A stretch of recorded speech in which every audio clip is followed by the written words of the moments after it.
Alors, celle-là, je ne pouvais pas passer à côté. J'ai littéralement pris du temps sur mon samedi, le seul samedi où j'ai pas mes enfants, pour vous parler de cette news qui vient de tomber. Parce que un hospice officiel du NHS en Angleterre aurait fait appel à un exorciste. Et pas pour rien, pour un fantôme d'enfant en robe rouge. Allez, c'est parti. Donc déjà, je vais remettre un petit peu en contexte pour vous dire ce qui s'est passé. Il faut savoir que toutes les informations, je les ai sorties dans The Telegram, qui est un grand journal en Angleterre, et qui a été aussi relayé sur nos propres journaux à nous en France. Vous pouvez aller voir tout de suite sur internet pour vérifier l'exorcisme de l'hôpital en Angleterre. Allez-y, vous allez voir, ça a fait la une des journaux là cette semaine. Donc l'histoire se passe déjà à Priscilla Bacon Lodge Hospice. C'est un hospice qui est géré par le NHS à Norwich. Donc là, on n'est pas du tout sur une affaire d'hospice abandonné, d'urbex ou d'autres choses qui pourraient un peu tirer sur le paranormal et qui pourrait faire en sorte que les gens qui ont des expériences dans des lieux comme cela, forcément ils peuvent voir des choses parce qu'il y a aussi un environnement. Là on parle d'un hospice médical tout à fait lambda déclaré en Angleterre. C'est bien un bâtiment médical officiel dont je parle là. Le bâtiment en lui-même est relativement récent, mais il a été construit apparemment sur un ancien hôpital qui était une maternité, mais aussi un hôpital où on s'occupait d'enfants malades. Et c'est là qu'on va commencer à avoir des témoignages. C'est vrai que ça fait quand même quelques temps que le personnel dit avoir entendu ou vu des choses étranges. Des présences, des bruits, et surtout il y a une apparition récurrente qui apparemment se retrouve dans plein de témoignages. Une petite fille qui porte une robe rouge. Cette petite fille aurait été vue à des endroits différents dans l'hôpital, à des moments différents, par des personnes différentes. Encore une fois, ce témoignage-là, cette news que je vous donne, elle est incroyable parce qu'on parle réellement d'un article, d'ailleurs après je vais vous le lire directement, extrêmement important en Angleterre, dans une maison médicale. Donc ce sont des gens qui, normalement, ne sont pas des chasseurs de fantômes à la base. Il y a un email qui va tout changer. Là où j'ai trouvé que ça devenait vraiment intéressant, c'est que l'histoire, c'est pas juste une rumeur, des bruits de couloir, parce que pour avoir autour de moi aussi des soignants, il y a pas mal d'histoires de fantômes, de choses un peu bizarres dans certains services, mais voilà, ça ne va pas forcément plus loin. Là, on a quand même un email qui va tout changer. Les emails internes ont donc été rendus publics. L'aumônier de l'hospice a contacté le diocèse de Norwich. Il lui demande carrément de l'aide. Il lui demande de l'huile bénite et même l'intervention de ce qu'ils appellent une équipe de délivrance. En fait, dans l'église anglicane, ce terme « équipe de délivrance », on ne parle pas d'accouchement, c'est littéralement l'équipe d'exorcisme. Donc là, on est carrément dans un exorcisme.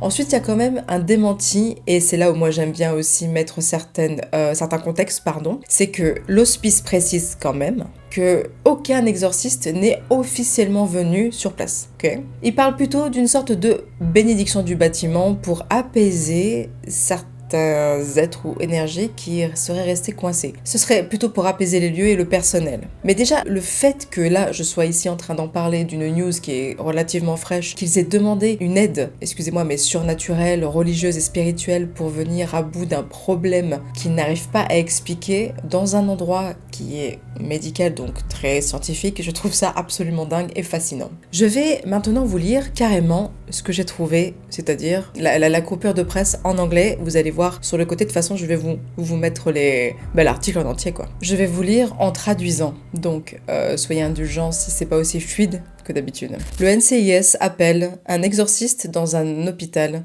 qui serait hanté par le fantôme d'une petite fille en robe rouge. Peut-être que cette petite fille était un patient de cet hôpital pour enfants dans les années 70, ou une petite fille qui n'aura jamais eu de famille. Nous ne saurons jamais. Dans tous les cas, l'équipe de l'hôpital de Norwich ont eu peur d'une présence qui continue de les hanter. Et cette présence a la forme fantomatique d'une petite fille ou d'un petit enfant dans une robe rouge. Pour parler enfin de ce problème dit paranormal, le NHS a demandé au ministère un exorcisme qui s'appelle là-bas une équipe de délivrance. Ils ont demandé donc un service religieux avec de l'huile et des prières afin de dégager les lieux. Donc là, je vous traduis littéralement ce que je suis en train de lire. Le ministère de délivrance est employé par l'église d'Angleterre, qui est anglicane, pour se débarrasser d'une personne ou d'un endroit qui pourrait être possédé par un esprit mauvais. Donc, si on suit la guidance officielle, il y aurait 40 personnes ou équipes spécialisées en Angleterre dans les délivrances, dans les exorcismes.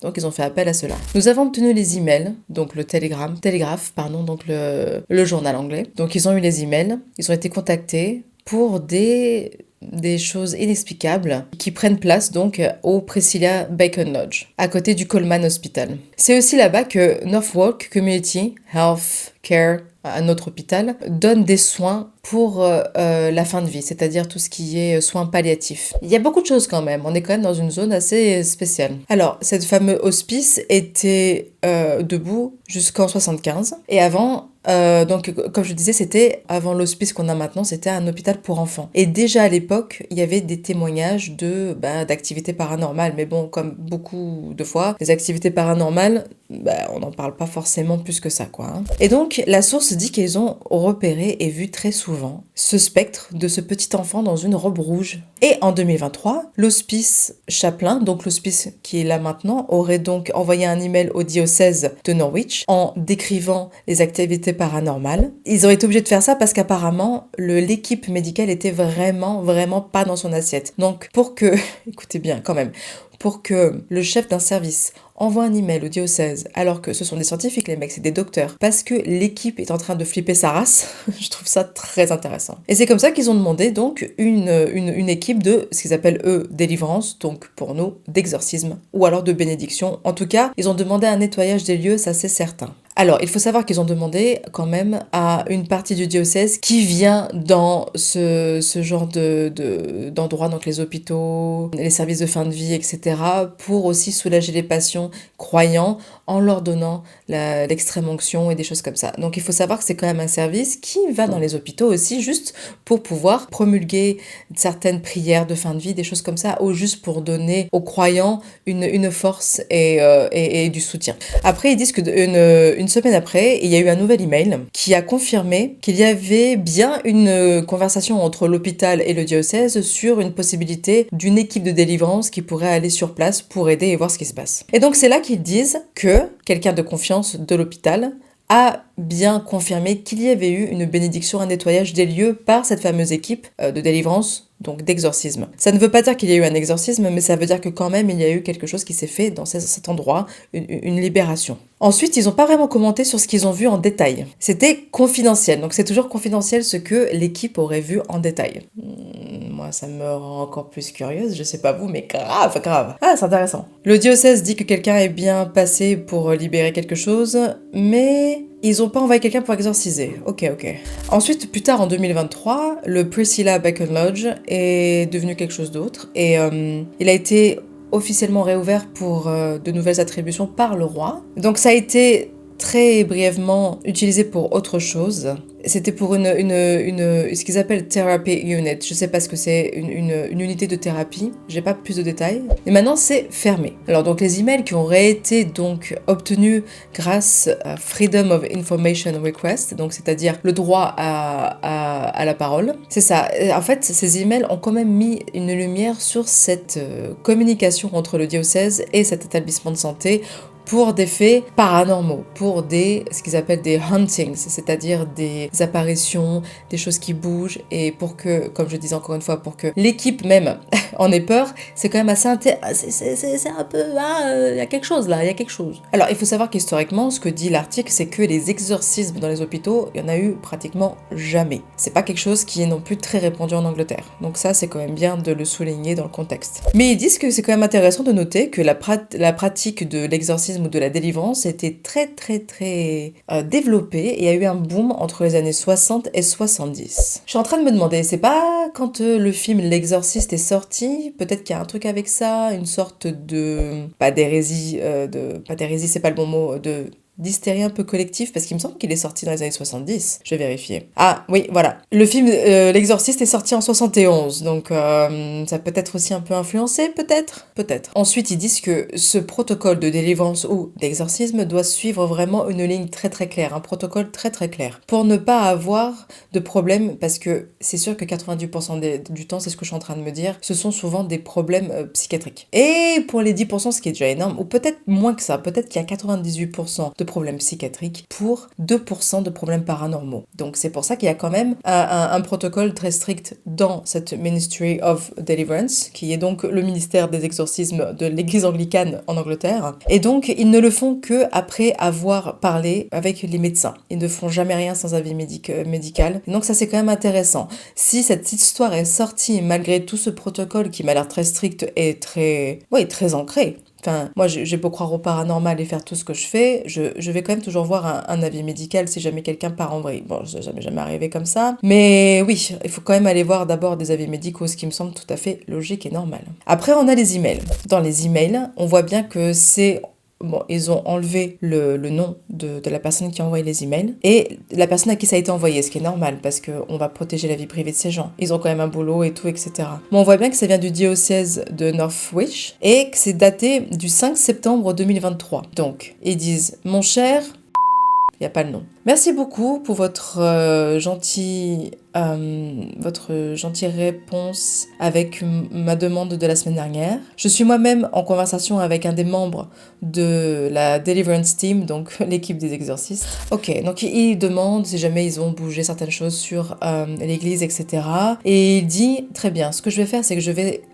marcher tout autour du bâtiment en le bénissant. Ne vous inquiétez pas pour le bruit, c'est mon mari qui est en train d'ouvrir la porte du garage. Ce n'est pas du tout des fantômes, on se calme. C'est juste que c'est samedi, qu'on n'a pas nos enfants et que, exceptionnellement, on fait des trucs le samedi. Bref, parenthèse fermée. Donc, il va marcher autour du bâtiment avec de l'huile bénite et de l'eau bénite et dans le respect des mémoires et du futur. C'est-à-dire, en gros, je vais bénir ce truc-là, mais c'est pas forcément pour botter les fesses à une entité. Il n'y a pas vraiment d'entité maléfique. C'est juste que les gens, d'après ce que j'ai compris sur ces témoignages-là, ils ont vu des choses et ils n'arrivaient pas à travailler correctement. Après, je comprends, quand on est seul dans un couloir et qu'on voit un enfant dans une robe rouge, c'est clair que moi aussi j'aurais peur. Mais c'était pas quelque chose de méchant en soi, c'était pas une attaque. Donc ils disent que maintenant, jusqu'à aujourd'hui, l'église ne fait des exorcistes ou des bénédictions ou des délivrances seulement après avoir parlé avec les médecins, les psychologues et les psychiatres, pour voir si tout a été fait, pour aussi mettre en confiance toute l'équipe. Et je trouve ça génial. Voilà, c'est ça. J'aime beaucoup cette news parce que c'est exactement, selon moi bien sûr, là où on devrait aller. Pourquoi est-ce que la science ne pourrait pas rejoindre le paranormal? Pourquoi est-ce que la religion ne pourrait pas aider à certains cas? On est d'accord que ici maintenant, il y a plein de choses qui se passent qui ont une explication. Bien sûr, il y a plein d'explications possibles. Mais il y a des cas où il n'y a pas d'explication. Ou parfois il manque quelque chose. C'est là que je dis qu'en fait, le paranormal, le surnaturel, tout ce qui est mystère, ne sont que une énorme... un tout en fait. Il n'y a pas une phase, deux phases, trois phases. Je pense que tout est imbriqué. Et justement, cette news, c'est exactement ça. C'est pour ça que j'étais super excitée et que je suis sortie de mon mode samedi pour vous faire une vidéo. Je ne pouvais pas passer à côté. Alors... Et je vais finir peut-être là-dessus en vous lisant tout ça. Quelqu'un dit que, ou plutôt un prêtre anglican rapporte qu'il y a beaucoup d'exorcismes en ce moment, enfin beaucoup par rapport à ce qu'ils avaient avant, et il y a un nombre qui augmente d'exorcismes en Angleterre, selon donc l'église anglicane. Et ça depuis quelques années. Et ça, c'est assez intéressant, parce que ils disent qu'ils ont été appelés pas que par des anglicans, on dit des anglicans, enfin ceux qui pratiquent l'église d'Angleterre, mais par d'autres religions aussi. Et ça, je trouve ça intéressant. Ça veut dire qu'en fait, c'est quelque chose qui est en train d'augmenter. Intéressant. Donc là, nous avons un nouvel email, encore une fois. Donc la personne en charge de la communication à l'hôpital a répondu que c'était super qu'il pouvait venir. Il voulait vraiment avoir quelqu'un qui vienne prier dans son établissement parce que ça a été difficile et qu'il y a plusieurs personnes qui n'arrivent plus à travailler et qui attendent ça parce qu'il y a beaucoup d'incidents paranormaux qui ont vraiment affecté le staff. Le staff, c'est quoi? L'équipage. Ça, c'est pas un bateau, mais l'équipe. Donc, ils attendent ça avec impatience, cette bénédiction-là. Pour revenir à ce que disait ce prêtre église anglaise. Il disait que peut-être qu'il y a une augmentation des exorcismes parce qu'il y a peut-être un peu plus de flux migratoires en Angleterre et que dans certaines cultures, l'exorcisme, c'est genre normal. Donc si jamais quelqu'un fait, je ne sais pas moi, une crise d'hystérie ou quelque chose qui pourrait être tout simplement médical, un problème mental, un problème physique ou peut-être même de la drogue, malheureusement la consommation de certaines drogues ça fait fort des trucs bizarres, je sais pas, moi j'ai jamais essayé ça, donc bon, apparemment c'est ce qui se dit. Il pense que ça peut être pour ça. Encore une fois, essayer d'être quand même ancré. Il y a une augmentation des demandes d'exorcisme, ça ne veut pas dire qu'il y a une augmentation des problèmes de possession, selon moi. Ouais, voilà, et il y a des choses intéressantes. Ils disent que quand même, la plupart du temps, quand ils sont appelés, donc ce ministère d'exorcistes, il y a quand même des explications extrêmement normales, c'est-à-dire très physiques, qui peuvent être mises en place. Comme par exemple une dame qui les a appelés parce qu'elle pensait que sa maison était hantée par un démon, et en fait, il y avait juste un problème de radiateur qui faisait un boucan pas possible. Donc c'est très intéressant de voir que quand même, et c'est ça que j'aime moi dans cette news, c'est qu'il y a quand même beaucoup de choses qui peuvent se passer, mais la plupart du temps, ça peut être tout à fait normal. On peut trouver des explications. Mais dans ce cas précis, c'est tellement peu conventionnel que ça a fait la une des journaux. Maintenant, ce que j'en pense, moi. Posons maintenant peut-être notre cerveau sur la table et en même temps notre intuition et notre goût, vous et moi, pour tout ce qui est paranormal, mystère, etc. Ok. Nous avons donc là un endroit, un hospice, un hôpital. Ils disent hospice hôpital, donc je pense que c'est pas la même chose, mais je veux dire hôpital pour pas faire de confusion. Il y a eu des apparitions et des phénomènes paranormaux inexpliqués tels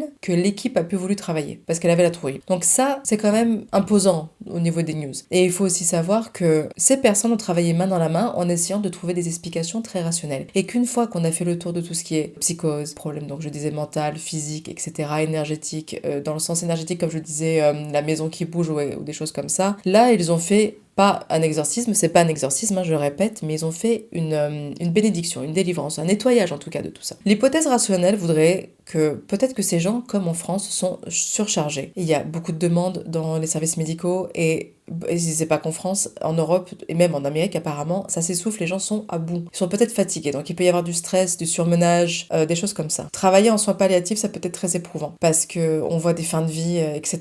Donc il y a ça aussi, on parle de personnes qui sont tout le temps dans le stress, tout le temps sans arrêt. C'est vrai que le cerveau peut projeter quand on est seul dans un vieux bâtiment la nuit, etc. Mais ensuite, c'est quand même plusieurs personnes différentes qui ont vu ces choses-là dans des contextes très différents, le jour, la nuit. Si ça n'avait été que la nuit, peut-être que j'aurais été un peu plus sur la réserve en me disant ouais, il y a quelque chose de troublant, mais c'est peut-être juste des gens qui sont très fatigués. C'est toujours la nuit, ils n'ont peut-être pas dormi, ils travaillent énormément. Mais là, c'est la nuit, le jour, dans des endroits très différents, dans les jardins aussi apparemment, donc ça fait quand même beaucoup. Après, il faut savoir aussi que certaines de ces activités paranormales ne sont peut-être pas dues à un fantôme, un défunt. Il faut savoir que on a encore beaucoup à apprendre dans le domaine paranormal des énergies, et comme je le dis très souvent, je pense que le paranormal, le surnaturel, est une science, ou plutôt un côté de la science qu'on n'a pas encore trouvé. Donc notre cerveau en a peur. Peut-être que les lieux, nous-mêmes, on charge des lieux de certaines choses, de certains souvenirs qui font qu'on pourrait, même après notre mort, réapparaître ou laisser une empreinte forte. Peut-être que c'était quand même un hôpital pour enfants. Est-ce qu'il n'y a pas eu malheureusement de pauvres gamins qui sont décédés dans cet hôpital avec des parents qui ont imprégné ces moments-là de leurs enfants? Est-ce que ce sont peut-être juste des mémoires d'un lieu qui repassent encore et encore? Il faut savoir que la plupart des endroits qu'on pense être hantés, c'est juste une vision, un ressenti des mémoires du lieu. On laisse une empreinte, on laisse des empreintes dans des murs. Ça a déjà été prouvé plusieurs fois que beaucoup d'endroits paranormaux sont juste très très imprégnés d'énergie. Et là on est dans un hôpital, un hospice qui était un hôpital pour enfants, une maternité, enfin pendant la guerre et tout, avant ça, il y a quand même beaucoup de choses qui pourraient faire que c'est juste une imprégnation. Non, on n'est pas dans Twilight, je crois que c'est dans Twilight qui parle de ça. Je suis pas très très fan et pas experte, mais il me semble que oui. Bref. Et après il y a la possibilité qu'on parle vraiment d'un fantôme, qu'il y ait vraiment eu l'émanation de fantômes, d'enfants, et donc de cette petite fille en robe rouge. Robe rouge, quoi. C'est quand même des choses qui sont revenues très souvent. Ils parlent tous d'enfants et particulièrement d'une petite fille en robe rouge. Ah oui, j'ai oublié de dire quelque chose. L'équipe a changé au fil du temps. Il y a des gens qui sont partis, des gens qui sont restés. Et pratiquement tout le monde a vu ça. Donc c'est quand même assez intéressant d'avoir autant de monde qui décrit le même témoignage paranormal. Très intéressant. Pour ma part, je ressens que ça peut être un lieu très chargé, ça c'est certain. Il peut y avoir peut-être le fantôme de quelqu'un. Mais moi j'ai une théorie très particulière en ce moment. J'ai l'impression que la Terre change, que les énergies changent et que peut-être nous sommes amenés à voir et à ressentir plus de choses, ce qu'on croit être paranormal. Ce serait juste peut-être des hologrammes, des charges, des ressentis des mémoires de nos ancêtres, des lieux, de certaines choses qui se sont passées, là où peut-être avant on ne ressentait rien. Peut-être que maintenant on est amené à les voir de plus en plus, ce qui explique que dans un cas comme celui-là, une équipe médicale n'arrive même plus à travailler parce que elle est, je dirais pas triste, mais en tout cas, il y a eu quelque chose qui les a empêchés de travailler. Donc je pense qu'il y a quelque chose de l'ordre plutôt de l'éveil. Je pense qu'il y a quelque chose qui fait qu'en ce moment, on voit plus de choses. C'est pour ça que, je sais pas pourquoi je ressens ça. Mais ce qui est dingue et intéressant, c'est que ce genre de faits divers qu'on voit apparaître aux infos, dans le Télégraphe, qui est quand même un journal anglais extrêmement influent, je veux dire, ce ne sont pas des pseudo-journaux comme pourraient dire certaines personnes, ce sont quand même des journaux établis qui parlent de ça, je trouve ça assez intéressant. Après, on a quand même aussi le fait que ce soit l'église anglicane, il faut aussi comprendre que les Anglais ont un roi, le roi est quand même la représentation